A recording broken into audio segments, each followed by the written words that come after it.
Let's put judges in charge of their own security.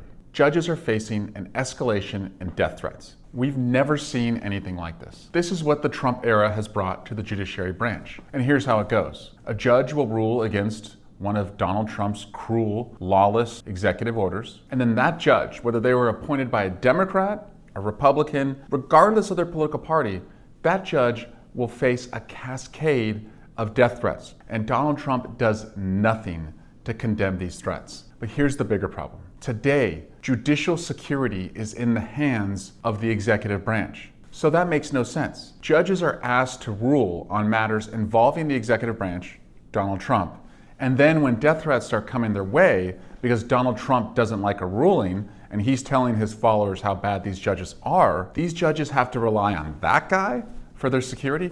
That's crazy. So I'm doing something about it. The Marshals Act, which will put judges in charge of their own security. It'll allow the Chief Justice of the Supreme Court to appoint the U.S. Marshals across the country who are in charge of judicial security.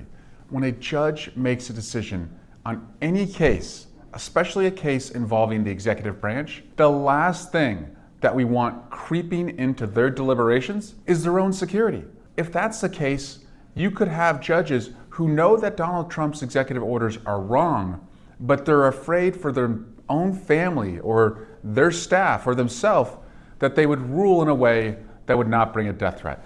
We don't want that to happen. We want them to know that if they are threatened, if they show independence and Donald Trump comes after them, they don't have to rely on that bully for their security. They'll be protected by the other judges who know best as far as what security judges should have.